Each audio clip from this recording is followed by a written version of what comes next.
guys, welcome to Peeps Talk with me, Karthik. So, this is the first episode of my podcast. The basic idea behind it is we know how hard it is to keep a constant motivation in daily life. If we start something, we are not getting results, we give up. So, basic idea about it is to listen to people's stories and how they have achieved what they achieved and use that as a fuel to inspire myself on a regular basis and to keep going and helping people around me do the same. So, today we have Mr. Rahul Ramesh with us, the guy who is going to be an IIT pass out in 2 years. He got an AIR 2432. So, let's start. So, Rahul, how have you been? I'm good, Karthik. What about you? Cut रही है. And how is lockdown treating you? Lockdown has been so far so good. Keeping up with things. Okay, so then what do you do in free time? Like all day long we have nothing to do. So I decided to finally start a podcast. So उस type का कुछ तू क्या कर रहा है बाकी time पे? आजकल तो थोड़ा सा डिसिप्लिन आने की कोशिश की है लाइफ में. अच्छा. पहले तो बहुत ही ज्यादा नींद होती थी. मतलब जब जेई प्रिपरेशन करते थे तब 6 घंटा सोते थे. अच्छा. और बाकी टाइम जगते थे. और लॉकडाउन के टाइम ऐसा हो गया था कि 6 घंटा जग रहे हैं, बाकी टाइम सो रहे हैं. तो क्या बात है. Like recently I have tried to change a bit. Discipline लाने की कोशिश की है. तो सुबह थोड़ा जल्दी उठ जाता हूँ, एक्सरसाइज कर लेता हूँ, थोड़ा कुछ बुक्स पढ़ लेता हूँ, self help books and some fiction. Then I'm into anime, so I read some manga and stuff like that. मांगा अरे वाह. मैं तो नारुतो का रीरन कर रहा हूँ फिलहाल. मतलब I can't get enough of it. So फिलहाल कौन सी बुक पढ़ रहा है राहुल तू? फिलहाल मैं एक साइकोलॉजी पे बेस्ड बुक पढ़ रहा था कि it was titled happiness hypothesis and it is authored by Jonathan Haidt. Jonathan Haidt. और okay. Jonathan Haidt, HAIDT. Yeah. Okay, हाँ. So Okay. quite an insightful book. बहुत कुछ पता चल रहा है कि like what is true happiness, what is his definition of happiness, और हमें क्या एक्सपेक्ट करना चाहिए लाइफ से इन जनरल लोगों से. एक्चुअली यार ये बुक पढ़ना मतलब आजकल बहुत इंसाइटफुल. मतलब इतना वैरायटी है आजकल बुक्स में कि क्या बताए. और हर बुक इतना सब कुछ ऑफर करती है, बता नहीं सकते. There's a lot to offer but very less time to take it. Actually पर वो भी है ना, हम उस चीज़ को कंटिन्यू नहीं कर पाते साथ में. मतलब अगर जैसे मैं एक बुक पढ़ा, how to win friends and influence people, जो मुझे 3-4 महीने हो गए पढ़ के. तो you need to keep revising the things you actually read in it. जैसे मैं अभी दूसरी बुक पढ़ रहा हूँ तो कुछ चीज़ें रह जाती है जो उसमें की होती है, जो ओवर पावर कर देती है पिछली बुक को. तो ऐसे चीज़ को हम कंटिन्यू कैसे रख सकते हैं? तुझे क्या लगता है? जैसे तू अभी एक बुक पढ़ रहा है, इसके पहले तूने कोई और बुक पढ़ी होगी, है ना? तो मैं ये कोशिश करता हूँ कि मतलब मैं ज्यादा बुक्स पढ़ने की तरफ नहीं जाता हूँ. मैं मतलब कम बुक्स पढ़ता हूँ. हाँ ठीक है, मुझे लगता है ये सही है तो मैं इसको ट्राई करके देखता हूँ. फिर जब वो बुक पढ़ ली तो like I try to take in some important lines like while reading the book. Highlight करने जैसा. So I try to copy and bookmark the important points and then I keep on revising it.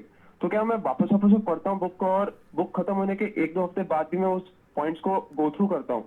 तो फिर मतलब ऐसा लगता है कि हाँ, then I should try to implement this now.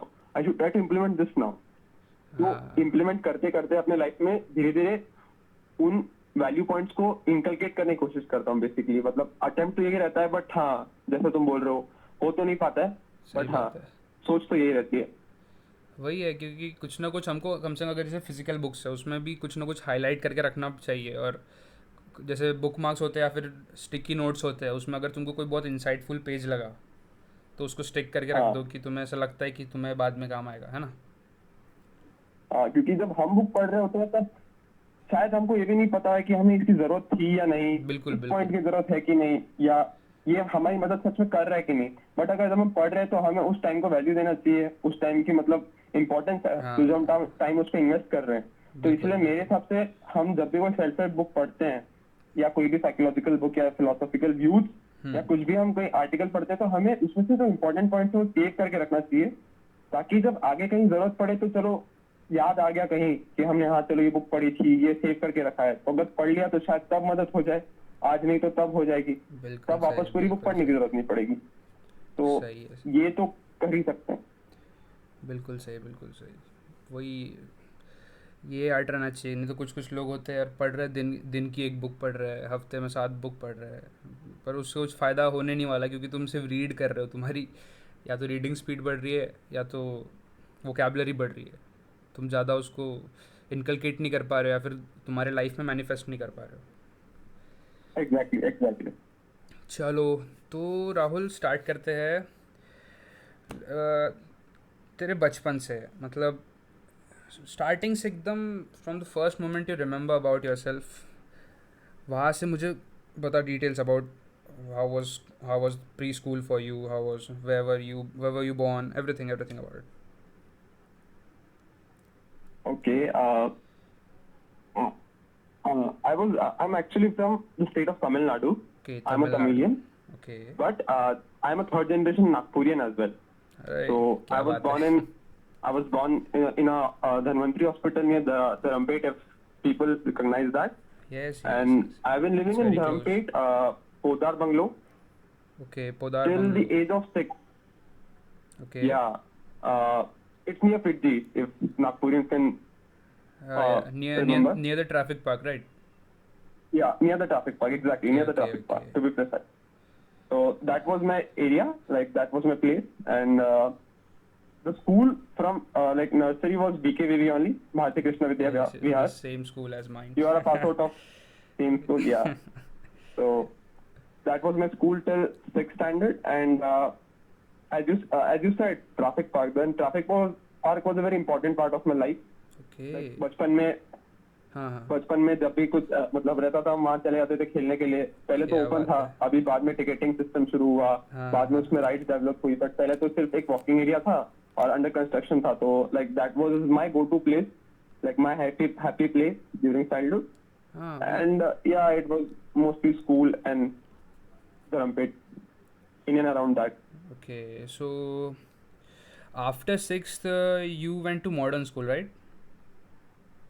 No, not to modern school, I went to Bhavan Sasti. Oh, I'm sorry, yeah, Bhavan Sasti। Yeah. हाँ, Like that was a very like eventful incident as well. Like सब लोग school change कर रहे थे, देखा कि कुछ अच्छा। दोस्त स्कूल चेंज कर रहे हैं, बोल रहे हैं कि like I have to go for a better place, better competition, ये वो। और आसपास के दोस्त भी, जैसे तुम भी मेरे साथी थे, तो देखे कि बहुत सारे लोगों ने स्कूल चेंज किया था। हाँ, सही बात So है, like सही बात। I was not into it. Like मुझे BKV में ही रहना था। Like that was like kind of my comfy place. Okay, teachers पता थे, दोस्त पता थे, घर के बिल्कुल पास था। हाँ, बहुत पास। तो वही मतलब हम पैदल जाते थे, मंदिर सामने था, समोसे वाला था, इमली का झाड़ था, राजा रानी के फूल पेड़ थे, क्या बात है, शिव मंदिर पुरानी सामने था। चीजें। तो like I was not ready to leave that place. Like BKV is still close to my heart. Like अभी अगर बोलो आज भी, तो I will still prefer BKV because it was more than just a school, but still Yeah, right, parents right। Chose to do so like. हाँ, तो उन्होंने फिर भवन में शिफ्ट करा दिया, things happen for good दूर हो गया only। स्कूल। Yeah, क्या things happen for good only, one way or another। whatever happens Yes, yes, happens, yes, but yes, yeah, like what they told and what they expected was actually true. The competition there was high, yes, actually, and like the it's the school of the elites actually. So all the bright students who were able to go in the secondary stage of their schooling, like from 5th to 10th, they used to shift there. yeah, as a matter of fact, I gave an exam for Bhavan Civil Lines. Okay. Like if the Nagpurians hearing there can reconcile to my fact. Okay. I gave exam for Bhavan Civil Lines, but I did not get there. Like मैं reject हो चुका था वहाँ से, and as an Oh. alternative they provided Bhavan Sasti for me, and like my parents were determined कि नहीं school तो change करना ही है, and then it was a tough decision for them also, and it was for me also like as a standard 6th child. Like अभी तक तो कुछ था नहीं जिंदगी में, बस खुशी थी, मजे करते थे, फिर अचानक से एग्जाम देना पड़ा, एग्जाम में देखा कि रिजेक्ट कर दिया है, फिर Okay. उसको फेस करना पड़ा, लाइक बहुत सही अजीब लग बात रहा है। था कि हाँ मैं मतलब दूसरे स्कूल में जा रहा हूँ, but yeah it was important and still it was actually nice experience. It हाँ turn out to be nice and fruitful for me. तो थोड़ा अलग भी लगता है ना, क्योंकि हम 5th 6th स्टैंडर्ड तक कोई ऐसा स्क्रीनिंग टाइप का एक्सपीरियंस नहीं करते हैं किसी भी टाइप की, और अचानक से हाँ 6th में जाने के बाद स्क्रीनिंग करना और उसके उस स्क्रीन होना एक एग्ज़ाम में जिस पे अपना एडमिशन डिपेंडेंट हो, और उसके हाँ, बाद like something which has bigger consequences. Yes तो यस मतलब अपने साथ बहुत सारा बैगेज लेके आता है. वैसा तो कोई एग्जाम या कुछ पढ़ा आया नहीं था तब तक. नॉर्मल एग्जाम होते थे स्कूल के, खुशी खुशी बिल्कुल जाकर दे के बिल्कुल आ जाते थे. दोस्त थे, बस मस्ती मस्ती चल रही थी. बट अचानक से ऐसा मतलब प्रेशर आ गया था सर पे, अरे बाप रे ये क्या है, मतलब रिजेक्ट होना क्या हाँ होता है, मतलब क्या. फिर मैं अपने आप को इवेलुएट करने लग गया था कि अरे मैं क्या डिजर्व नहीं करता हूँ एंड ऑल दैट. तो that that's was the like down side. Kind of changing face. Like वो अगर नहीं होता तो शायद अब भी खुशी होते, पता नहीं क्या होता, but still it turn out to be good. Good good. तो ऐसा बोल सकते हैं ना कि वो तेरा पहला कॉम्पिटिटिव एग्ज़ाम था। हाँ बोल सकते हैं बिल्कुल. बिल्कुल बिल्कुल। कॉम्पिटिटिव एग्ज़ाम पे The हम first बाद में आने rejection as वाले well. हैं, इसीलिए मैंने पहले इसको निकाल दिया आउट ऑफ इक्वेशन. सो मैं अभी अगला क्वेश्चन ये था मेरा कि देख, एक कोई भी यूजुअल जो स्टूडेंट होता है, जैसे स्टूडेंट नहीं बोल सकते, एक बच्चा होता है, तो उसके लाइफ में कुछ चीज़ें होती है जो उसका माइक्रो लेवल पे फ्यूचर डिटरमाइन करती है. जैसे हम अपन दोनों साथ में ही रहते थे, है ना, कॉलोनी में. तो अपन ने अपने हाँ सामने चीज़ें देखी है कि जो लोग अपने साथ सेम लेवल पे थे एक टाइम पे, वहाँ से उनके कैसे पाथ चेंज हुए, कैसे कंपनी जो होती है आजू बाजू जिन लोगों के साथ अपन इंटरेक्ट करते हैं, वो कैसे डिटरमाइन करती है कि हमारा फ्यूचर किस वे में जा रहा है ना. तो अपने साथ कुछ लोग हाँ थे जिन्होंने टाइम पे कुछ पाथ्स बदले, उनकी कंपनी चेंज हुई, उनका सराउंडिंग चेंज हुआ, और आज अपन देखते हैं कि वो इतने अच्छे जगह पे नहीं है उनकी लाइफ में. तो मैं ये पूछना था कि तुझे क्या लगता है कि environment, surroundings, people around us, the thoughts they propagate throughout, how important are these for a growing child from a 12 to 16-year-old perspective? Like it is a very important question. Like हाँ ये बहुत जरूरी है कि हमारा environment सही हो.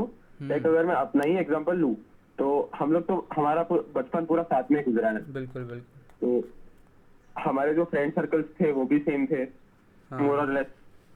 बिल्कुल तो सही बिल्कुल सही. उसमें मतलब हम यही देखने मिलता है कि जब हम जिन लोगों के साथ रहते हैं, जैसे लोगों के साथ जो जो बातें करते हैं, कॉमन इंटरेस्ट शेयर करते हैं. अभी जैसे हम बात करते थे तो तुमसे मुझे बहुत चीजें पता चली, कुछ नए गाने सुनने मिले, नई चीजों के बारे में पता चले, स्पोर्ट्स हम एक दूसरे को इंट्रोड्यूस कराए, बिल्कुल साथ में बहुत बिल्कुल. सारी चीजें खेले हैं, बचपन और से. फिर एक दूसरे के घर में रहे, पूरे पूरे दिन बिताए हैं, बातचीत हुई है. तो अभी जो मेरा ग्रोइंग फेज था, और किसी भी बच्चे का जो ग्रोइंग फेज होता है, जो मतलब जो टीनेज उसका स्टार्ट होता है, टीनेज के पहले जो जो दोस्त उसके साथ रहते हैं, जो वो बातें करता है, जो जो नई चीजें वो सीखता है, और कौन सी चीज में उसे इंटरेस्ट आता है, ये बहुत कुछ डिपेंड करता है उसके दोस्त के साथ. क्योंकि बिल्कुल like initially at initial phase we are much more dependent on our parents, but when we grow and we enter teenage, at the early teenage, more or less yes what we learn is mostly coming from our peer group. yes yes, the and things they are and by interested the in. end of our Yes. teenage, we are totally dependent on our peer groups.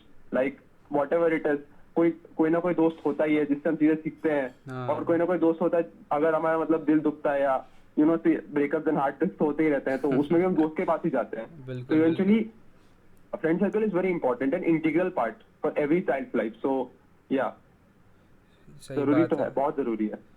पर problem इसमें ये भी होता है, जैसे हमारा एक friend circle होता है, उसमें एक जो बंदा होता है उससे हमें कुछ सीखने मिलता है, और एक बंदा ऐसा भी होता है जिसकी गलतियों से हमें सीखने मिलता है. समझ रहा है ना क्या बोल रहा बिल्कुल हूँ? हाँ. बिल्कुल बिल्कुल. तो एक्चुअली वो भी और इम्पोर्टेंट है, ये हमें तो लगता सही है. बात है बिल्कुल. हमको ऐसा लगता है कि भाई बैड इन्फ्लुएंस नहीं, पर कभी कभी बैड इन्फ्लुएंस जो हमारे आसपास रहते हैं उनको देख के हमें ये समझ में आता है कि हमें क्या नहीं करना चाहिए.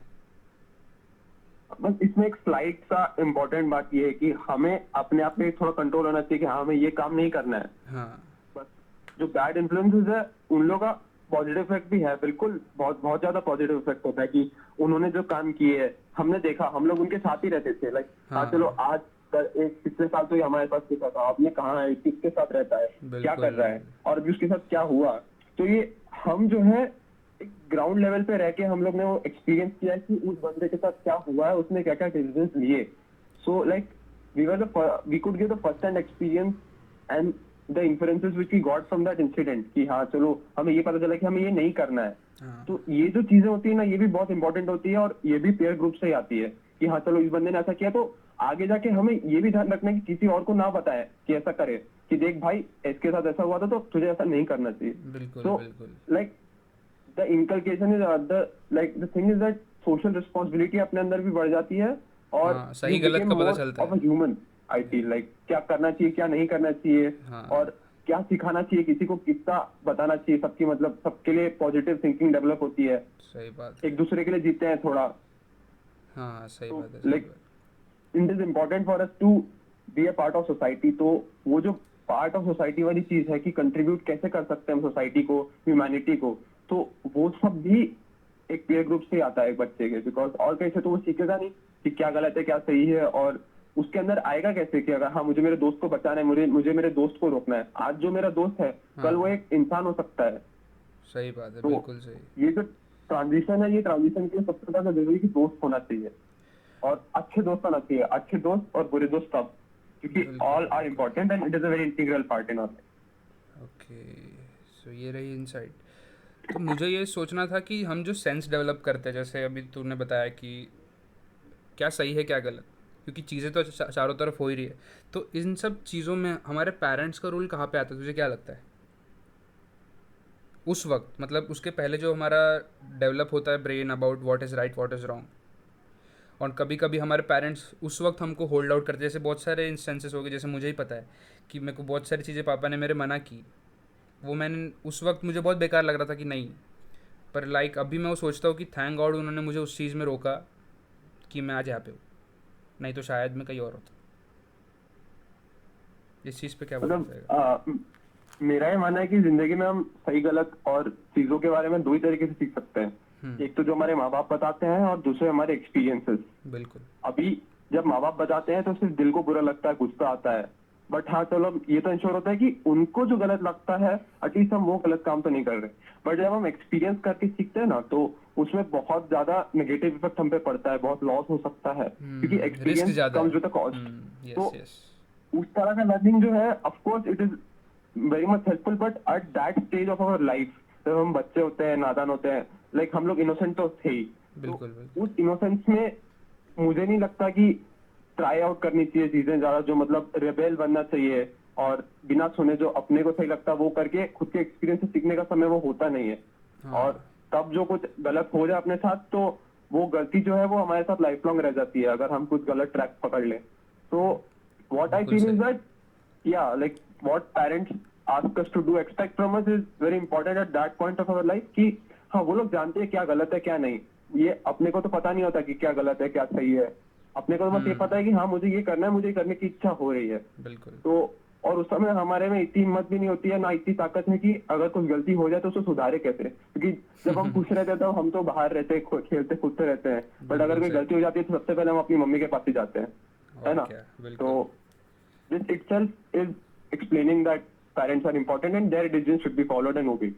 यस, कम से कम एक स्पेसिफिक टाइम तक तो भी, जब तक हम एक इतना एक्सपीरियंस जमा नहीं कर लेते एज एडोलेसेंट कि हमें समझ में आए, तब तक तो भी, जैसे 12 to 16 या 17 तक तो भी हमें पेरेंट्स पे भरोसा करना चाहिए. ऐसा बोलूँगा मैं. भरोसा वर्ड सही नहीं है, मतलब उनकी बात माननी चाहिए इन अ बात सेंस. माननी चाहिए, हाँ. बिकॉज जब भी तुम उस कॉन्सिक्वेंसेस को बेयर करने के लिए रेडी हो और तुम्हें लगता है कि हाँ मैं संभाल लूंगा खुद, then you are free to go. Like अगर सिर्फ मतलब एथिकली बात ना किया जाए, प्रैक्टिकली बोला जाए कि हाँ चलो किसी को करनी है अपनी मन की, तो उसको भी उस समय तक वेट करना चाहिए जब तक वो उस सिचुएशन को संभाल ना पाए. हाँ, या क्योंकि फिर उसने अगर तुम अपनी एक्सपीरियंस ना मनमानी किया करके हो. वापस पेरेंट्स के पास से जा रहे हो तो then you are a failure. बिल्कुल सही बात. चलो अभी थोड़ा आते हैं अपन स्टडीज़ की तरफ. तो tell me, when did you realise about the seriousness you have to go into, you have to get into for the studies, the future you want to be in, like अपने को आ जाता है experience या फिर एक insight आ जाता है कि नहीं अभी 10th आने वाला है ना, तब कभी कभी पेरेंट्स याद दिलाते हैं कि बेटा अभी 10th आने वाला है, 9th आ गया, 2 साल बचे हैं. तो तेरा सीरियसनेस उस टाइप का कब शुरू हुआ कि स्टार्टिंग से ही था?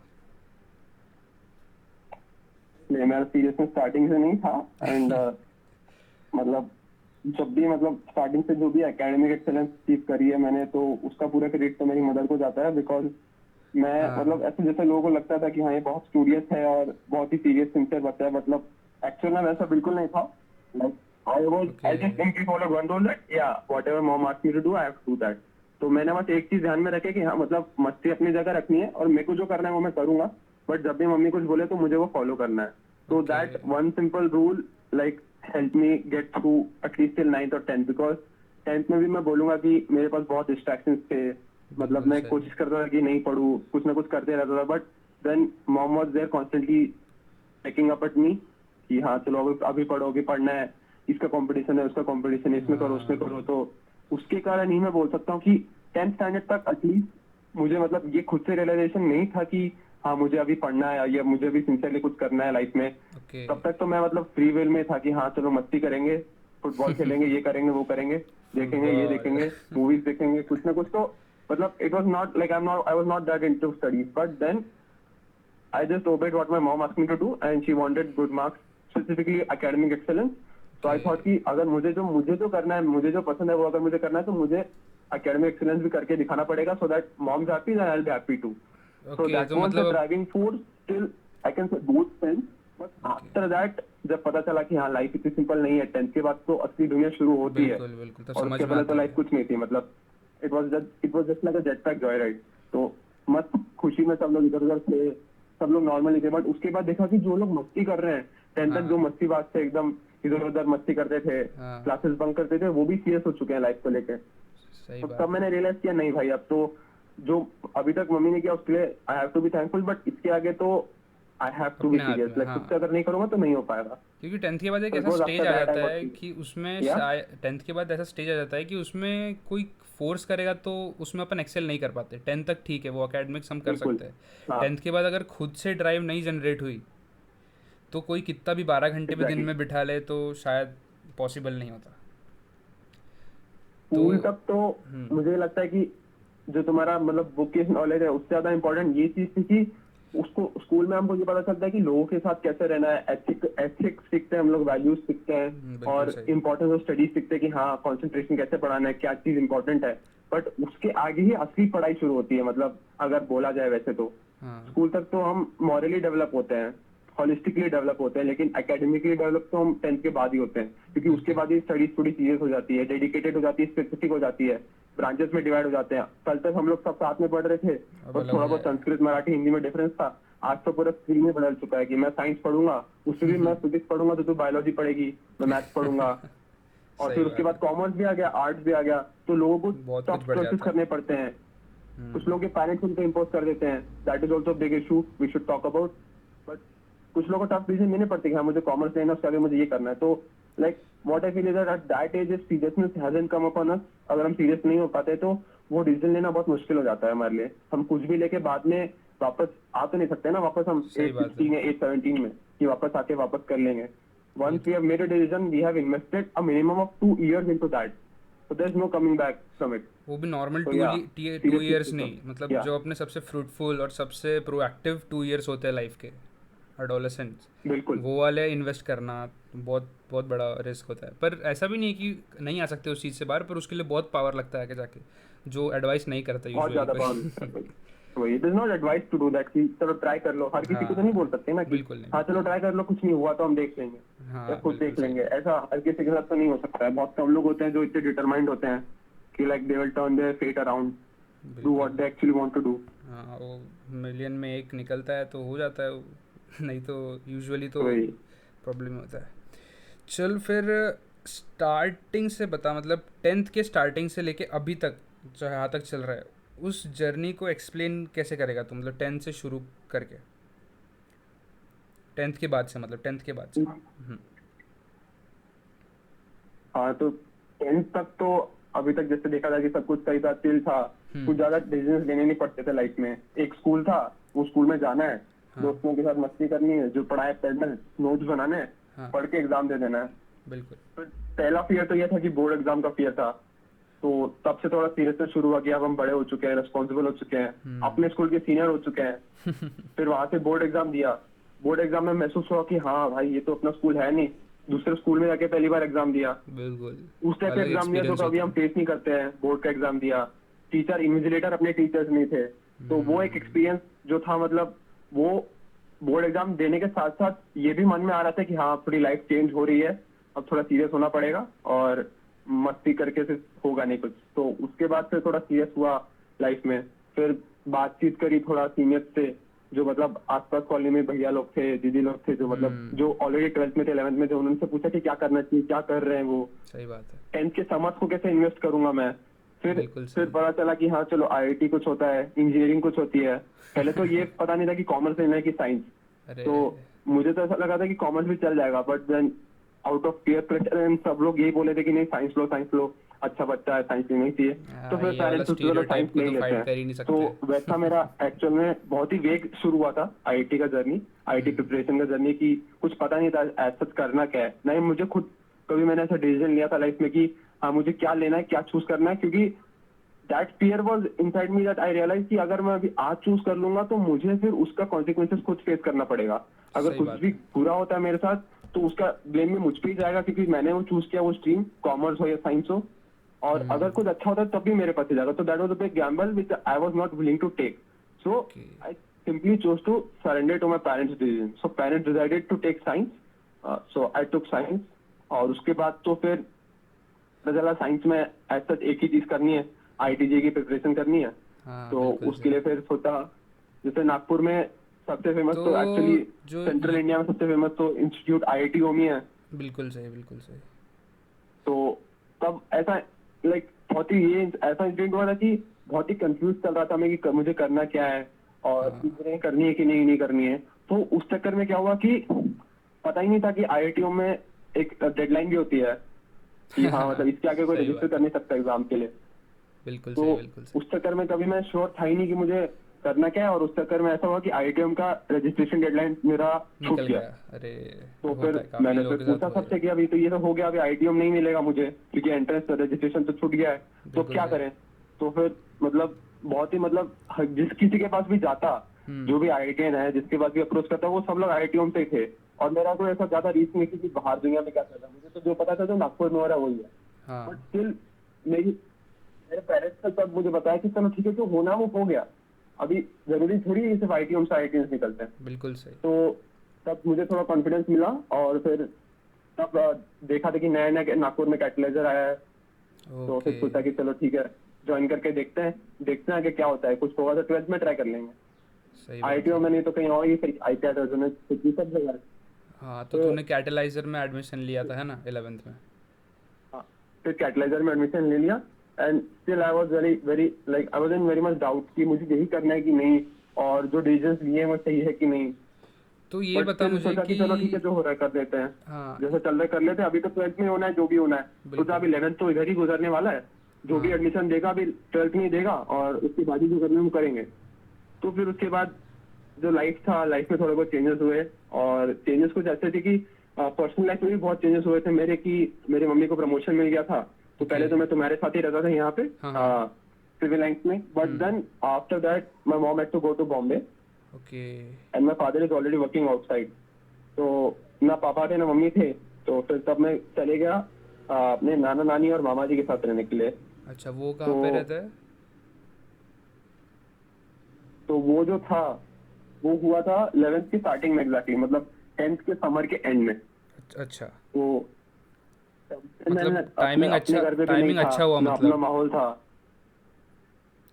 टाइम। मम्मी भी वीकली एक बार आ पाती थी, पापा मंथली 2 बार आ पाते थे, अरे बाप रे। और रहता था उन लोग के साथ ही। तो मुझे ऐसा मतलब कुछ कुछ चेंजेस करने पड़े खुद के लाइफ में, कि खुद पे डिपेंडेंट होना पड़ा।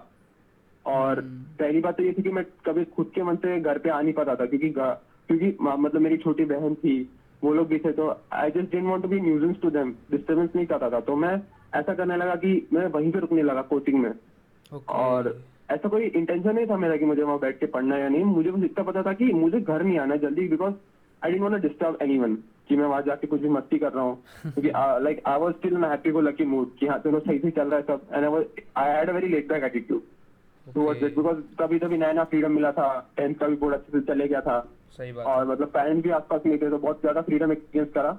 सब बहुत सारे दोस्त बने, नए लोगों से बात किया, बहुत खुशी खुशी था। पर स्टिल उसी समय मैं ये भी रियलाइज किया कि लाइक हाँ ठीक है, रुक जाते हैं यहाँ पे, and let's not trouble other people, because I had to be very obedient and grateful to them, otherwise it would have been very impossible for me to live with anyone, so I had to live alone, so that was a difficult phase as well. तो तब क्या करता था कि मैं धीरे धीरे वहाँ पे जब रुकने लगा तो वहाँ के सर्वर मुझसे बात करने लगे कि हाँ चलो ठीक है, रुक रहा है 8 बजे तक तो पढ़ ही ले। तो सही बात फिर है। धीरे धीरे मैं पढ़ने लगा, उन्होंने जो क्वेश्चन दिए मॉड्यूल थे वो सॉल्व करने लगा, और 8 बजे तक रुकता था तो वो सर लोग भी मुझसे फ्रेंडली हो गए थोड़े। ओके, मतलब दैट कैटलाइजर वे में। लाइक या आई रियलाइज कि चलो ठीक है, तो मेरा जो भी फ्री टाइम होगा मैं पढ़ाई को डिवोट कर देता हूँ, तो like that would go good, that can be fruitful for me in the and. बिल्कुल सही तो बात है। ऐसे करके फिर शुरू हुआ कि हाँ थोड़ा सीरियसनेस बढ़ गया, थोड़ा ज्यादा ही बढ़ गया उस समय सीरियसनेस, कि अब तो अच्छा कुछ करना ही है, अब तो खुद से खुद के पैरों में खड़े होना ही है। तो बिल्कुल। उधर से फिर शुरू हुआ था कि जो सिंसियरिटी मेरे मन में आई कि हाँ अब तो कुछ करके दिखाना पड़ेगा, नहीं तो कुछ हो नहीं पाएगा अपना। फिर उधर से फिर रुकने लगा रोज। फिर मेरी मम्मी जब वापस आ गई 12th में, तभी मैं रुक जाता था, लाइक 6 बजे तक 7 बजे तक तो रुक ही जाता था, if not late at night like 9 और 10, तो राहुल मुझे तभी ये रुक के बता, वहाँ पढ़ता था। हेलो या हाँ, कि मतलब 11th में क्या शेड्यूल होता था तेरा, मतलब क्लासेस कितने देर रहते थे और तू सेल वहाँ पे रुक के स्टडी कितना करता था, और उसके बाद नानी के घर पे आके कितना स्टडी करता था? हाँ, तो उसमें ऐसा था कि क्लासेस थे सुबह 9 से लेके 1 बजे तक। ओके, 9 से 1, 4 घंटे 9 बराबर। से 1 तक क्लासेस होते daily, Monday to Friday, Saturday को भी क्लासेस होते थे, संडे को फ्री था। ओके। अभी 1 बजे तक तो क्लासेस अटेंड करनी ही थी, तो सुबह उठ के रेडी होके जाना पड़ता था। तो कभी कभी सुबह उठ जाता था, और मोस्टली नहीं उठता था, रात को जगता था मैं। तो like I used to wake up at 8, get ready by 8:30, और वैन वाला था मेरा, तो वैन वाला आ जाता था घर के पास। वहां से सीधा 9 बजे क्लासेस, 9 से 1 तक तो क्लास होती थी, फिर लंच टाइम था। तो लंच टाइम तक तो सारे लोग गायब हो ही जाते थे शुरुआत में, सब लोग खुश थे, 10th के बाद का माहौल था तो सब घर चले जाते थे। तो सही बात है। Almost very less people were there, मतलब 3 से 4 नई लोग, नई 3 फ्रीडम से 4 मिलती है। स्टूडेंट्स रुकते थे। हाँ। और वो पहला बैच था कैटलाइजर का, तो ना कोई 12th का था, ना कोई सीनियर था। तो उन 3-4 लोगों के साथ में रुकता था, और वो लोग भी 4-5 बजे तक चले जाते थे। तो ऐसा हो जाता था, बहुत दिन ऐसा हुआ है कि मैं अकेला वहाँ पे रुका हुआ हूँ पूरे कोचिंग इंस्टीट्यूट में। अरे बाप टीचर्स रे। हैं, शाम की बैच वाले बच्चे हैं जो ऑल्टरनेट डेज आते थे। तो I was the only student in the entire coaching complex, जो कि 1 फ्लोर का था पूरा। तो वहां पे रुकता था मैं 1 के बाद, मतलब समझो 2 बजे तक लंच टाइम खत्म हो जाता था, 4 बजे तक सब लोग चले जाते थे, मैं रुक हाँ। जाता था 9 बजे तक, अरे जब बाप तक रे। 1 नहीं हो जाता है। और वहीं पे रुक के कुछ ना कुछ करते रहता था, और ज्यादा कुछ करने के लिए था नहीं मेरे पास। पुराना सा डब्बा वाला फोन था जो सबके पास होता है सही अपने बात। प्रिपरेशन टाइम में, यही प्रिपरेशन टाइम के लिए। हाँ। तो बस पढ़ते रहता था बुक्स, और तब से वो शुरू हो गया कि हाँ चल ठीक है अब यही करते हैं। फिर 9 बजे जब घर जाता था, तब तक ऑलमोस्ट जितना दिन का काम दिया जाता था वो तो कर ही लेता था। तो उसके बिल्कुल बाद घर जाके आराम से, छोटी बहन थी घर में, कजिन सिस्टर मेरी मामा की बेटी, उनके साथ खेलता था। इशिता, फिर इशिता थोड़ा नाम बहुत है ना, मस्ती इफ आई कर एम लिया। Not wrong? इशिता नाम है ना? हाँ, हाँ हाँ। इशिता। यस तो यस। उनके साथ थोड़ा खेल लिया, तो उसमें रिलैक्स हो जाता था। फिर लंच के बाद फिर मैं, सब लोग सो जाते थे तो मैं जग जाता था थोड़ा। तो शुरुआत में तो नहीं जगता था, शुरुआत में कुछ था नहीं, बट इवेंचुअली जब सिलेबस बढ़ते गया, हाँ सही तब बात। क्या करता था कि जो जो मेरे वीक पॉइंट्स है उसको रिवाइज करने के लिए रात को जग जाता था। जग जाता था, फिर जग के मैं पढ़ता था रात को 2 बजे तक, 2-2:30 बजे तक। ओके। फिर 2:30 बजे फिर मैं रेडियो ऑन करता था, और वो जो आधा घंटा था पूरे दिन में मेरे शेड्यूल का 11th का, वो आधा एक घंटा सबसे बेस्ट जाता था, क्योंकि मैं कुछ करता नहीं था ज्यादा, लेट जाता था चुपचाप और रेडियो सुनता था बस, क्योंकि और कुछ था नहीं मेरे पास, रेडियो एक ही था ऑप्शन। तो सही उस बात समय है। मतलब like I will be grateful to Nagpur radio jockeys, because radio Mirchi था जो रात को ऑन रहता था। फिर रेडियो सिटी था 91.1, 98.3, तो ये सब भी बहुत ज्यादा इंपॉर्टेंट मेमोरीज है।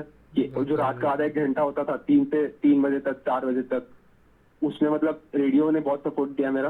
फिर 4 बजे सो जाता था, और फिर दिन रिपीट होता था। ओके, तो मेरे को ये बता कि इस सब को कैरी ऑन करने का किसी टाइम पे ऐसा नहीं लगा तुझे, यार मैं क्या कर रहा हूँ, या फिर कभी कभी लगता है ना बहुत ज़्यादा फटीक हो जाता है, फिर फ्रस्ट्रेट हो जाता है, फिर लगता है अरे यार क्या है ये, मतलब ऐसा कभी इसको कैरी ऑन कैसे बहुत रखा ज्यादा तूने इन सब चीज़ों को? बहुत ज्यादा पैनिक फील होता था, क्योंकि ऐसा महसूस होता था कि जैसे मतलब मेरे पास और कोई ऑप्शन नहीं था, तो मैं सिर्फ पढ़ाई करता था, और तो कुछ Okay. करने के लिए था नहीं। बट उसके बावजूद ऐसा होता था कि मेरे टेस्ट स्कोर्स में ऐसा कुछ ज्यादा डिफरेंस फील नहीं होता था, मतलब जो लोग नहीं रुक रहे, जो लोग रुक रहे हैं, मे भी वो लोग घर जाके पढ़ते थे नहीं पढ़ते थे वो तो मैं नहीं जानता, बट मेरे टेस्ट स्कोर में ऐसा कुछ इम्प्रूवमेंट था नहीं।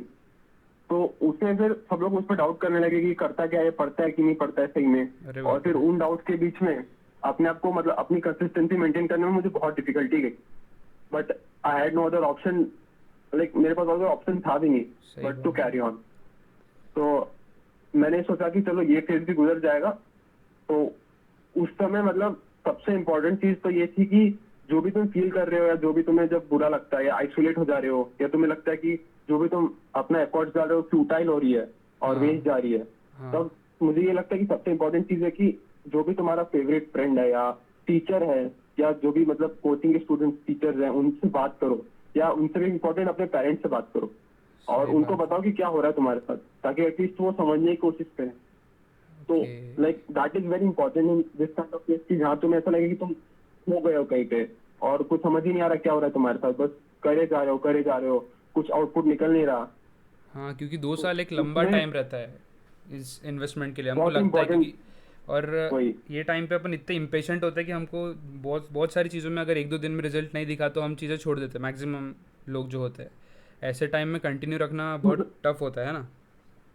इसमें किसी की गलती होती नहीं है, बिकॉज लाइक इमीडिएट रिजल्ट की तो हमको वो हैप्पीनेस प्रोवाइड करते हैं जो हमें बूस्ट करता है ना आगे। अगर तुम्हें अभी चलते कि हर 2 दिन में जो मेहनत कर रहे हो उससे तुम्हें एक वैल्यू ऐड हो रही है तुम्हारी, तुम्हें एक हैप्पीनेस मिल रहा है, तो तुम उसके लिए और मेहनत करोगे और तुम अपने आप को पम्प्ड अप रखोगे और तुम और एफर्ट्स पुट इन करने की कोशिश करोगे, क्योंकि तुम्हें पता है कि पॉजिटिव रिजल्ट्स मिल रहे हैं। बट जब तुमको पॉजिटिव रिजल्ट नहीं मिलते हैं, बट फिर तुमको ये भी ध्यान में रखना है कि still you have to keep going on, keep pushing yourself, because it is something which is a longer run, it is a marathon not a sprint.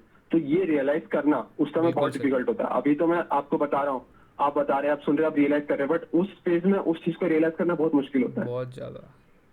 और ऐसे वक्त में और कोई डिस्ट्रैक्शन अगर आ गया, फिर किसी तरह से हमने उस पर हाथ रख लिया फिर मार लिया, तो वो बहुत डेवास्टेटिंग हो सकता है वो टाइम पे, जैसे मेरे केस में हुआ। बिल्कुल।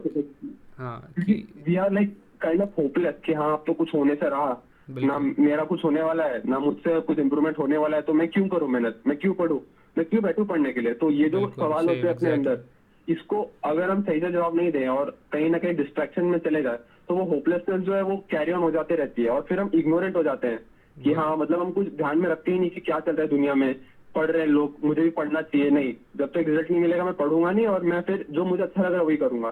तो फिर इसी चक्कर में हम थोड़े डिस्ट्रैक्ट हो जाते हैं कि हाँ चलो छोड़ दो पढ़ाई, अभी क्या ही करना पढ़ाई, रिजल्ट तो कुछ चेंजेस आ नहीं रहा है, जैसा चल रहा है। तो फिर उस चक्कर में जाता है वो साइकिल बढ़ते जाता है और फिर हमें पता भी नहीं चलता कि हम कब मतलब फ्लो छूट चुका है अपना, कि पढ़ ही नहीं पा रहे हैं कुछ, फिर मतलब then there's never not coming back to that। हाँ, और जेई प्रिपरेशन में ये भी एक चीज़ रहता है, क्योंकि अगर तुमने 1 हफ्ता या फिर 1-2 महीना ध्यान नहीं दिया तो बैकलॉग जो बढ़ जाता है उसको कवर करने का प्रेशर कुछ और ही होता है। ये सिर्फ ये कोचिंग के कल्चर से ही चीज़ें आई है ये वाली, क्योंकि इतना फास्ट पढ़ाई होता है और उसमें अगर तुम 2 दिन का भूल गए तो तुम्हारे 2 टॉपिक्स निकल गए, फिर उसकी वजह से तुम आगे के 2 टॉपिक्स नहीं समझ पाओगे, फिर उसको कवर करने के लिए एक्स्ट्रा आवर्स डालने पड़ेंगे। ये सब चीज़ों से कैसे हैंडल किया तूने, मतलब अगर कुछ हुआ आया एक्सपीरियंस में तेरे? ऐसी चीजें हुई थी मेरे साथ, और मतलब ये सब चीजें जो मुझे ऐसा लगता है कि जो भी सुन रहा है उसके लिए मैं एक एज इम्पोर्टेंट मैसेज ये देना चाहता हूँ कि जब भी तुम किसी भी प्रिपरेशन के लिए, चाहे वो जेई हो या सीए हो या जो भी कॉम्पिटिशन के लिए प्रिपरेशन कर रहे हो या यूपीएससी के लिए स्पेसिफिकली जो ट्राई करना चाहता है, उनके लिए मैं यही कहूंगा कि ये सब जो एक्सपीरियंसेस होते हैं ना, कि तुम होपलेस फील करते हो, लॉस्ट फील करते हो, बैकलॉग्स बढ़ जा रहे हैं तुम्हारे, तो इसको तुम ये मत समझना कि ये आज ही खत्म हो जाएंगे। उस समय ये रियलाइज करना इंपॉर्टेंट होता है कि आज जो कठिनाई हो रही है, तुम्हें डिफिकल्टी फेस हो रही है, वो एक बैकलॉग के फॉर्म में कि सिलेबस बढ़ता जा रहा है। आगे लाइफ में ऐसे बहुत डिफिकल्टीज आएंगी जो आज बैकलॉग के फॉर्म में कल किसी और फॉर्म में हो सकती है। तो उससे फेस करने का एक ही सिचुएशन है कि लाइक यू हैव टू काम yourself down and just think in a very simple way. तो तब मुझे मतलब मेरे मामा जी आए थे मिलने के लिए मुझे, तो उन्होंने मुझे गौर गोपाल दास जी जो है गुरुदेव गौर गोपाल दास, उनकी एक बात बताई थी कि या like how to tackle opportunity, how to tackle difficulties in life. तो उन्होंने बताया कि सिंपल चीज होती है कि जो ह्यूमंस होते हैं ना, when we have a problem we start worrying about it and not about the solution. Yes yes. So तब हमें सिंपल स्ट्रेटजी फॉलो करनी चाहिए कि like if you have a problem you have to think there is only 2 possibilities to a problem. You can do something about it और you can not do something about it immediately. या तो Yes, तुम कुछ yes. कर सकते हो या तो तुम कुछ नहीं कर नहीं सकते कर हो। सकते. अगर तुम कुछ कर सकते हो तो चिंता करना छोड़ो और जो कर सकते हो वो करने की शुरुआत करो। अगर तुम कुछ नहीं कर सकते हो तो चिंता करके भी तुम क्या कर लोगे, है ना? बिल्कुल सही, बिल्कुल सही. तुम्हें पता है कि तुम चिंता कितना भी कर लो, कितना भी तुम डिप्रेशन में चले जाओ, टेंशन ले लो, तुम कुछ उसके लिए कर नहीं सकते ना, वो सिचुएशन इंप्रूव होगी। तुम बस उस चिंता के चक्कर में, टेंशन के चक्कर में अपने आप को डिटोरिएट कर रहे हो हाँ. और अपनी वैल्यू कम कर रहे हो। तो एक्शन ये जो एक एक्शन लेना इम्पोर्टेंट इम्पोर्टेंट है लेसन किसी जो भी कि टाइप मुझे का. लगता है कि मतलब बहुत ही छोटी सी बात थी, 15-20 मिनट की बात हुई थी हमारी उस समय, उस टाइम, क्योंकि मैं बहुत ही लॉस्ट फील कर रहा था। मैं अकेला बैठ गया था हॉल में, सब Okay. लोग अंदर मतलब मस्ती कर रहे थे, मजे कर रहे थे, मामा जी मिलने आते तो सब खुश थे, बट मैं अकेला बैठ गया था, कुछ समझ ही नहीं आ रहा था क्या हुआ। तब मामा जी ने मुझे ये बात बताई थी, वो वीडियो दिखाया, तो तब मैं सीखा कि हाँ, लाइक नाउ, तब उस समय मेरी सिचुएशन ऐसी थी कि मेरा 11th का ऑलमोस्ट सिलेबस आधा बैकलॉग में था, क्योंकि मुझे कुछ समझा ही नहीं था क्या चल रहा है, और 12th का पढ़ाई जा रहे थे, और एग्जाम्स तो होते ही थे हर महीने में एक बार, संडे टू बिल्कुल संडे। सही. वो तो कंटिन्यूस तो चलते रहते मैंने हैं. क्या स्ट्रेटेजी अपनाई कि चलो बैकलॉग आ गया है, कुछ कर नहीं सकते हैं इसके ऊपर, है ना? क्योंकि मेरी कैपेसिटी तो मुझे पता है, और उस कैपेसिटी में ये तो पक्का है कि ये पूरा कवर तो नहीं हो रहा, अगले टेस्ट तक तो कवर बिल्कुल नहीं हो रहा, बिल्कुल सही. ये तो मुझे पता था।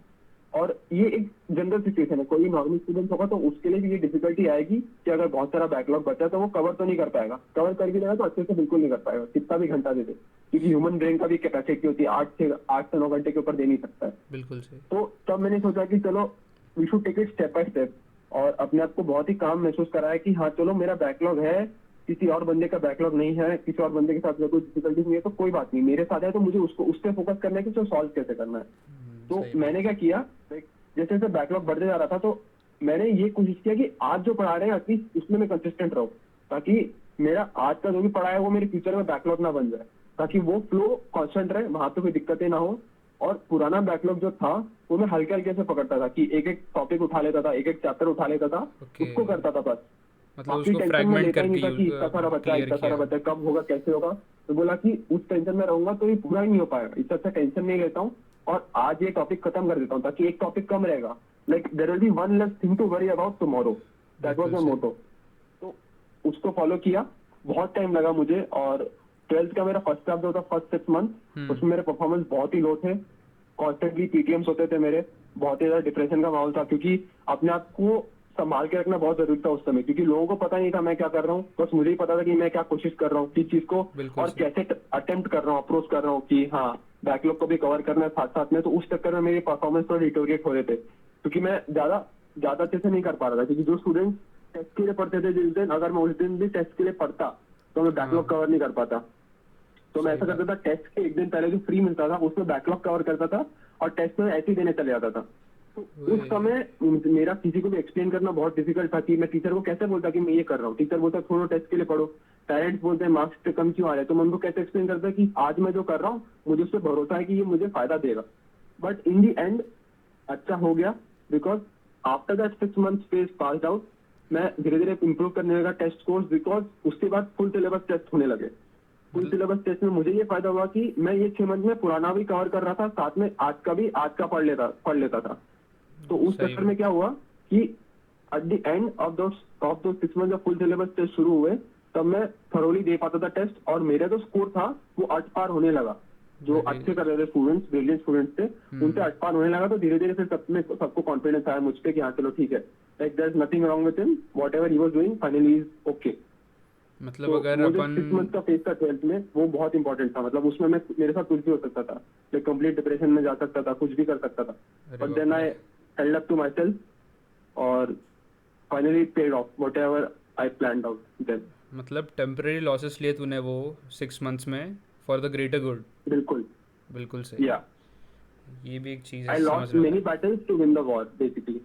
Actually very inspiring it is. So मुझे अब बता कि एग्ज़ाम जेई देने के बाद, जेई जब हो गई उससे लेके आईआईटी ज्वाइन करने तक का जो फेस था, मतलब रिज़ल्ट आने के बाद जो यूफोरिया होता है, एग्ज़ाम देने के बाद जो नर्वसनेस होती है, और ज्वाइन करने से पहले जो अनसर्टेनिटी होती है, इसको कैसे हैंडल किया तुमने? तो बहुत ही मतलब डिफिकल्ट फेज होता है किसी भी स्टूडेंट के लिए, क्योंकि जो एग्जाम का दिन होता है हाँ. उस दिन ये डिसाइड हो जाता है कि तुमने जो 2 साल के लिए किया उसका तुम्हें क्या रिजल्ट मिल रहा है। अगर उस दिन तुमने एक भी मार्क की गलती कर दी तो तुम हाँ। किसी को भी कितना भी एक्सप्लेन कर दो कि I deserve better, nobody is going to listen to you, nobody is going to pay heed to that. बिल्कुल तो अगर सही। तुम एक मार्क की भी गलती कर दो तो बहुत सारा रैंक का ऊपर नीचे हो जाता है, और अगर तुम उस रैंक के ऊपर नीचे होने से तुम कट ऑफ के इस पार भी हो सकते हो, उस पार भी जा सकते हो। तो बिल्कुल सही। उस दिन ये सब बहुत मैटर करती है, बट ये सब सोचने से it will be only negative for us, कि मतलब हमारे लिए नेगेटिव इफेक्ट ही करता है अगर हम ऐसा सोचते कि क्या होगा मेरा आगे, एक एक मार्क्स कितना इंपॉर्टेंस होता है। तो उस समय तो बिल्कुल बस यही था कि जितना आ रहा है जो आ रहा है करके आना है, बाद में जो होगा देखा जाएगा। बट एग्जाम देने के बाद बहुत मतलब एक हफ्ता तक कुछ हो ही नहीं रहा था, बहुत नम फील हो रहा था कि कुछ समझ ही नहीं आ रहा क्या करूँ क्या नहीं करूँ। सही बात है, बहुत सही याद बात कर रहा था कि हाँ अगर इसमें ऐसा कर देता वैसा हो जाता। फिर लोगों से डिस्कस करने लगा, बहुत सारा पैनिक हो गया है। कि डिस्कशन से पैनिक ये बहुत गलत हो बढ़ता गया वो गलत हो गया। है। एग्ज़ाम के बाद डिस्कशन मतलब बहुत बेकार चीज़ होती है वो। किसी किसी के लिए बहुत अच्छी हाँ भी जाती एक्चुअली है। मतलब हाँ। उस दिन के बाद से मतलब जे एडवांस देने के बाद से मैंने तो मतलब गठानी बांध ली कि एग्जाम के बाद डिस्कस नहीं करना है, क्योंकि उस बिल्कुल। समय जो मुझे फीलिंग्स आई थी और जैसा मैं मतलब बेसिकली सफर किया था उस एक हफ्ते को, हाँ। कि सिर्फ डिस्कस करने से, सिर्फ एक क्वेश्चन डिस्कस करने से मेरा पूरा दिन खराब हो जाता था। अरे। कि वो एक क्वेश्चन डिस्कस हुआ, चलो एक क्वेश्चन मेरा सही भी हुआ, वो मुझे याद ही नहीं रहता है कि हाँ मेरा सही हुआ उस बंदे का गलत हो गया, बस जो मेरा गलत हो गया उसको पकड़ के मेरा पूरा दिन खराब हो जाता था कि यार मेरा गलत हो गया, मेरे साथ क्या होगा, मेरे लाइफ के साथ क्या होगा। तो वो जो सोच थी ना, उससे मैं जो मतलब वो एक हफ्ता जो सफर किया, उससे मैं मतलब ये चीज सीख ली कि एग्जाम होने के बाद डिस्कस करने का कोई फायदा नहीं है, it will like only add up to the pressure. Okay. तो उस दिन के बाद से आज तक कभी एग्जाम के बाद में डिस्कस किया ही नहीं हूँ कुछ, मतलब जैसा हो गया हो जाएगा। बिल्कुल बट सही। स्टिल दैट ड्वेल वाज करके फ़ायदा भी नहीं है ना, लाइक मैं अब उसका सफर जो जब कर, होना था हो नहीं चुका उससे था कुछ फायदा एग्ज़ाम। होता नहीं। बिल्कुल सही बात। तो अभी रिजल्ट के बट दिन तब जो के है बारे में। तब तब जब थे मेरे पेरेंट्स जो थे उन्होंने मतलब once again they stepped up and back me. Okay. उन्होंने मतलब मेरे फादर ने मेरे मदर ने जब देखा कि मैं मतलब ऐसे परेशान हो रहा हूँ, because they both were there, like okay. Although during some phases they couldn't be there for me, but then finally as much as they could वो फाइनली थे मेरे साथ। मेरे दोनों एग्जाम में थे, mains as well as advance में मेरे साथ आए थे। बिल्कुल मेरे सही, पापा भी आए थे, इम्पोर्टेंट है। मम्मी भी आई थी। तो hmm. They saw what I like I had gone through. तो उन्हें पूरा भरोसा था कि मैंने अपना 100% दिया। तो उन्होंने बस यही बोला मुझे, जब मतलब like one fine day like पापा आए मेरे पास, मम्मी भी आई और बातचीत हुई, तब उन्होंने बताया कि हाँ चलो तुमने जितनी मेहनत करनी थी तुमने कर दी, अगर तुम्हारा एडवांस खराब भी जाता है तुमको एनआईटी में एडमिशन दिला देंगे, कोई दिक्कत नहीं है, एंड क्या बात वी है। Will be happy for you. And उसमें तुम्हें कुछ सोचना ही नहीं आगे कि तुमने गलत किया सही किया, जो भी अभी समय है उसको एंजॉय करो, रिजल्ट आएगा उसके बाद देखेंगे। तो लाइक बिल्कुल दोज सही। Few word like it was just a normal conversation, but वो कन्वर्सेशन के बाद मतलब मेरा आउटलुक ही चेंज हो गया। फिर मुझे फर्क पड़ा ही नहीं कि मतलब एडवांस का क्या स्कोर आता है। तब तो मुझे बस बिल्कुल इतना सही। पता था कि मेरे parents are happy, like my parents know I tried my best. तो उसके आगे मेरे लिए मतलब और कुछ था ही नहीं। मेरा रिजल्ट तो उसी दिन आ गया था, मेरा जो रिजल्ट था वो उसी दिन आ गया था कि हाँ मेरे पेरेंट्स खुश हैं, बस क्या इसके आगे बात मुझे है। कुछ और चाहिए नहीं। ऐसे टफ टाइम पे जब ये बात का पेरेंट्स टेंशन भरोसा नहीं था। दिखाता है तब मतलब सही में बहुत फ्री फील होता है, अच्छा फील होता है। तो it was a big relief, like कलेजा ही ठंडा हो गया था मेरा कि हाँ भाई अब तो सही है, अब तो कोई दिक्कत नहीं है, अब मुझे भी पता है कि मैंने कुछ गलत नहीं किया, अब जो होना है वो हो जाएगा। बिल्कुल सही। तो फिर एक दो हफ्ता गुजरा, फिर मई 10 में मुझे याद है 10th में, as far as I can remember 10th में एक एग्जाम दिया था हाँ। एडवांस का, जून में आया था रिजल्ट। जून फिर में। रिजल्ट के बाद तो फिर पता ही नहीं था क्या करना है क्या नहीं करना है, बस रैंक आ गई थी। हाँ। रैंक आने के बाद दोस्त लोग से पूछ लिया उनकी क्या रैंक आई है, बट उसके आगे तो कुछ पता ही नहीं क्या करना है क्या नहीं करना है। इतना पता था कि हाँ आईआईटी क्वालिफाई कर चुके हैं, अब कोई ना कोई आईआईटी में चले ही जाएंगे। क्या बात है। अच्छा तो मेरे को ये बता कि मतलब आईआईटी कैसा था, मतलब एक पिक्चर होता है ना अपने मन में आईआईटी का, जैसे हम पूरे टाइम कोचिंग में भी बात करते रहते हैं उस बारे में कि ऐसा होगा वैसा होगा, टीचर्स बताते हैं कुछ इस चीज़ के बारे में, ये ऐसा है, वहाँ पे ऐसा एटमॉस्फेयर था, हम उनकी स्टोरीज बहुत ध्यान से सुनते हैं क्योंकि मैं भी था, मुझे पता है, बताते थे कि बहुत मज़ा आता है, एटमॉस्फेयर ही अलग होता है। तो तेरी उस ज्वाइन करने से पहले एक्सपेक्टेशन क्या थी, और उसके बाद जब तू वहाँ गया तो वो कितना अलग था या फिर सिमिलर था तेरे एक्सपेक्टेशन से आईआईटी में एडमिशन होने के बाद? यार मतलब ऑनेस्टली बोलो तो एक्सपेक्टेशन तो मैंने कुछ ज्यादा रखी नहीं थी। अच्छा नहीं, फिर भी मतलब मुझे एटमॉस्फेरिक बस इतना मतलब पता किस था टाइप? कि हाँ। मतलब तब तक मुझे कुछ पता ही नहीं था ना कि मतलब बाकी चीजें कैसे कितनी इंपॉर्टेंस होती है, क्योंकि 2-3 साल हो गए थे हाँ। 10th 11th 12th की सिर्फ एकेडमिक्स को इंपॉर्टेंस दिया था। तो हाँ। तब तो सिर्फ इतना ही मैं एक्चुअली लाइक इतना कॉलेज मतलब खुश था कि हाँ आईआईटी जाएंगे तो अच्छी पढ़ाई होगी, बहुत सारा बिल्कुल पढ़ने सही। मिलेगा, और like academically there are very profound people there जो बहुत अच्छे हैं, अच्छे एकेडमिशियंस है, रिसर्चर्स है, तो उन लोग से मिलने के लिए मौका मिलेगा। मैं जाते ही खुद पढ़ूंगा पढ़ाई में, अच्छी अच्छी चीजें लाऊंगा, तो मेरा तो बस वही मोड था कि वो उसी मोड में था मैं, और उससे कभी बाहर निकला ही नहीं था मैं, क्योंकि वो जो जर्नी थी वो 3 साल तक चले गई, 10th 11th 12th जेई, तो उससे बाहर निकलना मुश्किल था। तो कुछ एक्सपेक्टेशन ऐसा था ही नहीं कि इसके अलावा लाइफ इन आईआईटी कैसी होगी। मुझे तो बस ओके। क्या होता था, जाके मुझे जाना है, बस जाके पढ़ना पढ़ना है। है, पढ़ के मुझे कुछ ना कुछ अच्छे से रिसर्च पकड़ना है, और बस पढ़ते रहना जिंदगी भर। क्या पर फिर जब वहां गया, जैसे प्रोफेसर क्लास में बताते थे तब मैं उसको सुनता नहीं था, अच्छा। बट तब बताते थे कि फेस्टिवल्स होते थे वहाँ पे, पढ़ाई के अलावा भी बिल्कुल। और चीजें होती थी, और इन जनरल वहाँ पे लाइफ कैसे होती है, फैसिलिटीज कैसी होती है, बाकी चीजों के लिए जिम्नेजियम्स है, ऑडिटोरियम्स है, एक अलग ही अपना खुद शहर बन जाता है आईआईटी का कैंपस। आईआईटी का ही नहीं, कोई भी इंजीनियरिंग कॉलेज का कैंपस अपना हाँ। खुद का एक शहर बन जाता है, बिल्कुल सही। जहाँ हॉस्टल्स होते हैं, लाइफ होती है, स्टूडेंट्स एक साथ रहते हैं, इट इज लाइक अ हाँ। Mini village, mini town in itself. बिल्कुल वो सही। सब बातें तो कभी मतलब तब इतनी इम्पोर्टेंस दी नहीं थी, बट जब वहां पे गया तब रियलाइज हुआ कि जो भी बताया गया वो सही था। Like it is on its own को एग्जिस्टिंग इकोसिस्टम, जहाँ पे सब लोग रहते हैं, अपने आप में रहते हैं, एक दूसरे के ऊपर डिपेंडेंट करके रहते हैं। वहां जाके बहुत चीजें सीखी कि मतलब को एग्जिस्ट कैसे करते हैं लोगों के बीच, अकेले कैसे सर्वाइव करते हैं, क्योंकि जब तक तो पेरेंट्स थे और जो भी जरूरत थी पेरेंट्स ही पूरे कर देते थे, बट अब तो बिल्कुल सही। सेल्फ सफिशिएंट बनना था। खुद को तो खुद ही वहां पे संभालना था। जाके भी न्यू चैलेंजेस फेस हुई बहुत सारे। हाँ। मतलब मेरे को ये बता वहाँ के लोगों में क्या डिफरेंस है, जैसे तू दूसरी जगह पे जाता है, जैसे होम टाउन नागपुर आता है, यहाँ के बच्चों से मिलता है, यहाँ के स्टूडेंट, जैसे मैं स्टूडेंट हूँ दूसरे इंजीनियरिंग लोकल इंजीनियरिंग कॉलेज का, तो वहाँ के बच्चों के माइंडसेट और बातों में और यहाँ के दूसरे और उस बाहर के दूसरे कॉलेजेस के बच्चों के और बातों में क्या डिफरेंस होता है। मतलब वो तो हमको पता ही है कि एक डिफरेंट माइंडसेट लेके दोनों टाइप के लोग होते हैं, है ना। जैसे एक लोकल कॉलेज में बहुत बढ़िया सा बंदा होगा जो उन सब चीज़ों की बातें करता है, पर उसका एनवायरनमेंट उस चीज़ को सपोर्ट नहीं करता, है ना। वैसे आईआईटी के स्टूडेंट्स में किस टाइप का माइंडसेट होता है, मतलब जैसे हम लोग कैसी बातें करेंगे कि भाई हमने ये वीडियो डाला या फिर ये किया या फिर ये वाली मूवीज़ आई तो, या फिर ये गाने आए, ये सब तो यूजुअली होता ही है, पर एक एक जनरल कॉन्वर्जेसन और डिस्कशंस जो होते हैं एकेडमिक लेवल पे, वो कैसे अलग होता है दूसरे स्टूडेंट्स में और आईआईटी के स्टूडेंट्स में, मतलब पीयर ग्रुप में।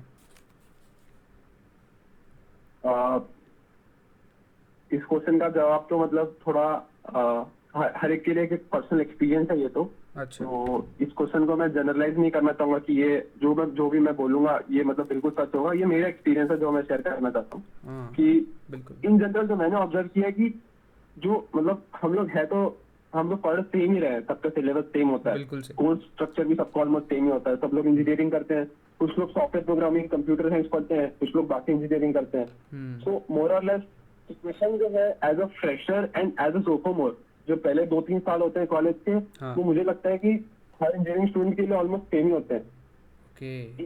इन general in relation to academics, क्योंकि सबका सिलेबस सेम होता है, एग्जाम का स्टाइल भी ऑलमोस्ट मोर और लेस सेम ही होता है, और पढ़ना भी खुद से पढ़ता है। प्रोफेसर बिल्कुल तो सही। क्लास में तो कुछ उतना अच्छा पढ़ाते हैं नहीं, तो वो नोट्स कॉपी करना, दोस्त की मदद ले लेना, एग्जाम के एक दिन पहले दोस्त के पास चले जाना, जो दस्ती होता है, जो अच्छा बच्चा होता है वो पढ़ा देता है सही सबको। बात है, सही बात। तो ये सब जो एक्सपीरियंसेस है, ये मुझे लगता है इन जनरल की ये जो पूरे पैन इंडिया इंजीनियरिंग कॉलेजेस के एक्सपीरियंसेस है। तो इसमें मैं आईआईटी नॉन आईआईटी में सेग्रीगेट करना नहीं चाहूंगा, बट इन जनरल में मेरे आईआईटी की बात करूँ तो इसमें मुझे एक डिफरेंस ये लगा जो जनरल लाइफ में है, general life style of people में है। अच्छा। मतलब जैसे नॉर्मल हॉस्टल था तो वहां पे ऐसे ग्रुप्स बन जाते थे अपने आप, लोग कोई एक्टिंग में चले जाता है, किसी को ड्रामा करना होता है तो वो ओके। ड्रामा ग्रुप्स में चले जाता है, ड्रामा करता है, उससे उसका एक ग्रुप बन गया, उससे उसका एक सर्कल बन गया, और वो अच्छा। उसी फेज में उसी स्किल को डेवलप करता है।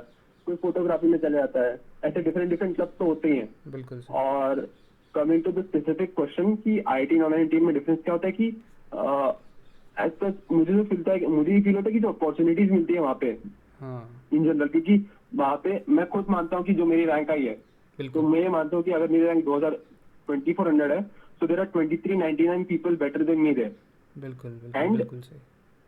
and hundreds and thousands of more who couldn't just perform on that day. So मैंने सबको इक्वली ट्रीट किया और सबको इम्पोर्टेंस दिया, सबको जो बोलना था, and yeah it is true, सब लोग बहुत अलग लेवल के लोग आते हैं, जो बिल्कुल जो टॉप रैंकर्स होते हैं वो भी होते हैं जो कंप्यूटर साइंस लेते हैं, बिल्कुल जैसा कि मतलब सबको पता ही होता है। तो उन लोग से भी जब बात किया, उन लोग से एक्सपीरियंस लिया, तो तब पता चला कि हर एक की जर्नी अलग अलग थी। जैसे हमारा तो एक सिंपल सा टाउन लाइफ था नागपुर में, दोस्त थे, मस्ती करते थे, 10th तक कुछ पता ही नहीं था क्या करना है लाइफ में, 11th तक भी श्योर नहीं थे, बट 12th में ट्राई किया, हार्डवर्क किया, हो मिल गया, जाएगी। बिल्कुल बट सही। बहुत लोग जो थे जो पहले से डिटरमाइंड थे, 8-9 से कोचिंग में थे, कोटा में थे, दिल्ली में चले गए थे घर छोड़ के, बिल्कुल हॉस्टल सही। में रहते थे पहले से। मेरा तो हॉस्टल लाइफ कॉलेज में आके शुरू हुआ था, बट मेरे जो दोस्त लोग थे जो मेरे आसपास रहते थे, मेरे रूममेट थे, हाँ। उन लोग का हॉस्टल लाइफ को 6-7 से शुरू हो चुका था, अरे और वो बाप रे। 6-7 से घर से दूर रहते थे। उनका घर एमपी में है, बिहार में, बट वो लोग फिर दिल्ली में पढ़ रहे हैं, कोटा में पढ़ रहे हैं। तो तब मुझे पता चला कि हर एक का लाइफ डिफरेंट होता है, और वो मुझे लगा कि वो एक डिफरेंस है जो सीखने मिलता है, बिकॉज वो जो बंदा है वो अकेडमिकली भी प्रोफिशिएंट है, ब्रिलियंट पर्सन है, बट इन दिनों में उसकी जो डिपेंडेंट भी लाइफ नहीं है। एक्सपीरियंस है तो वो भी बहुत वैल्यूबल थी मेरे लिए। बिल्कुल कि हाँ, सही। वो लाइफ एक्सपीरियंस अगर मैं यहाँ रहता और यहाँ रह के पढ़ता, नागपुर में रह के, तो वो मुझे नहीं मिलती जो सही उनसे बात। मिली है, क्योंकि उन्होंने अपना एक स्ट्रगल फेस किया है। हो सकता है पॉसिबली, और हुआ भी है कि उनके जो स्ट्रगल थे वो मेरे से ज्यादा और बहुत ज्यादा डिफिकल्ट थे। अकेले रहना, 6-7 साल रह लेना, और वहां पे कोटा का कंपटीशन तो हमको पता ही है। बिल्कुल सही। तो उन सब जो एक्सपीरियंसेस की बात थी कि वो एक्सपीरियंसेस जब शेयर होते हैं, और उस लेवल के थ्रू, उस एक्सपीरियंस के थ्रू जो उन लोगों का इंटेलेक्ट डेवलप होता है, वो जब देखने मिलता है तो लाइक तब फील होता है कि हाँ, मतलब यहाँ आके सही किया मैंने, because there are people much better than me and in all of the stuff, like beat sports. मैं इतना फुटबॉल खेला हूँ यहाँ पे, बट हाँ। मुझे वहां पे जाके ऐसे लोग मिले जो मेरे से भी अच्छा फुटबॉल खेलते हैं, जो नेशनल लेवल हाँ। स्पोर्ट्स पर्सन है, वो लोग बिल्कुल भी आईआईटी बिल्कुल। में आए हैं, जो म्यूजिक में प्रोफाउंड है, म्यूजिक में नेशनल लेवल तक अचीवमेंट लिए हैं, सब बहुत कुछ किए हैं, वो लोग भी यहाँ पे पढ़ने आए हैं। तो तब मुझे रियलाइज हुआ कि मतलब there are people better than me in every field. तो वो मतलब जो एक रियलाइजेशन था वो होराइजन खुल इम्पोर्टेंट था, जाता कि है। तब मुझे रियलाइज हुआ कि अब भी रेस खत्म नहीं हुई है, अब तो रेस हाँ, और ज्यादा बढ़ चुकी है। अभी शुरू हुई तो है, वो सही जो एक बात है। डिफरेंस था रियलाइजेशन का, कि हाँ, ये मोटिवेशन जो मिलता है कि हाँ भाई, अभी तक कुछ खत्म नहीं हुआ है, अब तो और मेहनत करनी है। तो ये बिल्कुल। जो डिफरेंस है, ये मुझे लगता है जो आईआईटी देता है। वही एक अलग होराइजन खुल जाता है, क्योंकि हम लोकली रहते हैं, हमको पता नहीं चलता कि दुनिया में इतनी सारी चीज़ें हैं, लोग इतना सफ़र कर रहे हैं, राइट। या फिर लोगों के इतने एक्सपीरियंसेस है। वहाँ जाके एक नेशनल लेवल पे दिखता है, तो डिस्कशंस भी अलग ही होते हैं वहाँ पे। मतलब यहाँ पे कोई चीज़ नॉर्मल डिस्कस कर रहे हैं, वहाँ पे कोई कंपनी खोलने के बारे में बात कर रहा है, तो पता चलता है कि दुनिया इतनी छोटी नहीं है, वो दुनिया बहुत बड़ी है सब। वही। तो मैं बिल्कुल। मतलब इस बात पे स्ट्रेस नहीं करना चाहूंगा कि life in IIT is different from not an an non IIT, and IIT में डिफरेंट। मैं बस ओके। इतना बोलना चाहूंगा कि जो कॉलेज लाइफ का एक्सपीरियंस है, जो हम बाहर जाते हैं, अलग अलग लेवल के लोगों से मिलते हैं, अलग अलग एम्बिशन होते हैं लोग के, अपॉर्चुनिटीज अलग अलग मिलती है, तो यस। वो जो है वो जानना जरूरी था। मतलब that was much needed for me to realise कि लाइक अभी तक जो था वो कुछ नहीं था, अभी तक तो टाउन लेवल पे था, खुश खुश थे, बट अभी जाके पता चला कि मतलब सब लगा सब जगह से जब लोग आते हैं, पूरा देश जब एक जगह आता है, क्योंकि बेसिकली यहाँ पे जम्मू से भी लोग हैं और केरला से भी लोग थे जो मेरे पूरा पहचान के थे, मेरे स्पेक्ट्रम। दोस्त थे जो मेरे साथ पढ़ते थे। बिल्कुल। तो उन लोग के अलग अलग विचार होते थे। पॉलिटिक्स बहुत डिस्कस होता है आईटी में, मेरे पीयर ग्रुप में डिस्कस होता है, because people are from different places, उनकी बिल्कुल डिफरेंट सही। व्यू पॉइंट्स होते हैं। कुछ लोग, जैसा तुम बोलना चाहते हो, कि कुछ लोग अपनी कंपनी खोलने की बात करते हैं, हाँ। कुछ लोग बोलते हैं कि मुझे सॉफ्टवेयर में जॉब चाहिए। बिल्कुल तो जो बिल्कुल। एम्बिशन लिखते हैं कुछ लोगों में, और टैलेंट का मतलब, टैलेंट के लिए तो मैं क्या ही बोलूँ, टैलेंट तो इतना है लोगों में वहाँ पे क्या कि बता पता रहे ही हो, नहीं चलता बिल्कुल है सही। कि ये बंदा ये कर सकता है, वो कर सकता था। कोई प्रो गेमर बन जाता है वहां जाके, क्या जो बात अभी तक अपना पूरा टैलेंट जो है पढ़ने में लगा था वहां जाके देखे वो प्रो गेमर बन चुका है, गेमिंग कंपटीशन से पैसे कमा के ला रहा है, है, सही जीते जा बात। रहा है। So like you never know what to expect there, and not only IIT, in any big college you go to, हाँ। Like coming from a small town. मैं नागपुर को मतलब ऐसा डिग्रेड नहीं करना चाहता, आई लव नागपुर, बट बिल्कुल जैसे बिल्कुल। जब देखते हैं कि यहाँ बॉम्बे बैंगलोर से लोग आ रहे हैं, तब उन लोग को देख के समझ में आता है कि हाँ, लाइक वो डिफरेंस क्लियर हो जाता है कि उनके जो एक्सपेक्टेशंस है, उनका व्यू पॉइंट है, काफ़ी। उससे जो वो लोग एक्सपेक्ट हाँ, करते हैं, बहुत डिफरेंस होता हाई है उसमें। एक्सपेक्टेशंस रहती है खुद से। थ्रेशोल्ड अलग होता है उन लोगों का एक्चुअली, कमिंग बिल्कुल। From a big city. तो वो जो एक्सपीरियंस है वो बहुत जरूरी है, और this is it is very important, because उससे मुझे पता चल रहा है कि मैं कहाँ स्टैंड करता हूँ।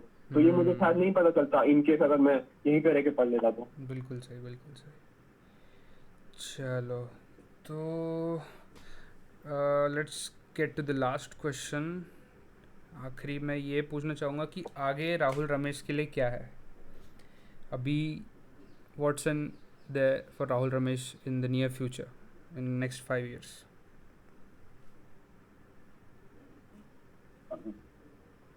हेलो. ये तो बहुत ही मतलब टफ तो सवाल है, because I still don't know what I want to do in life, Okay. Still. But as हाँ. Of now what I feel is that living the journey is important, living the moment is important. So Yeah. 2 years are almost over for college life. अभी तो पता नहीं कितना withheld होता है lockdown और हाँ, ये तो एग्जाम्स अलग होते ही हैं नहीं चल होते रहा है. हैं. So I can consider myself as a second year graduate. तो 2 साल तो हो चुके हैं कॉलेज के लिए और बचे हैं. तो जितना बचा है कॉलेज लाइफ उसको एंजॉय करना है, नई चीजें सीखनी है बिल्कुल. एंड उसके आगे देखते हैं क्या होता है. कहीं जॉब लेंगे या कुछ करेंगे, आई डोंट नो. बिल्कुल. बिल्कुल. बट या कॉलेज लाइफ तो पूरे से एंजॉय करनी है. बिल्कुल सही. बिल्कुल सही. चलो Rahul, it has been a pleasure. Thank you for coming या thank you. on this podcast. You are the first guest ever on my podcast. I hope there will be more thousands and this will be a hit. थोड़ी personal branding कर Yeah. लेता हूँ यहाँ पे मैं. So that was it from the Peeps Talk with Karthik, a podcast for the mental appetite. Thank you all.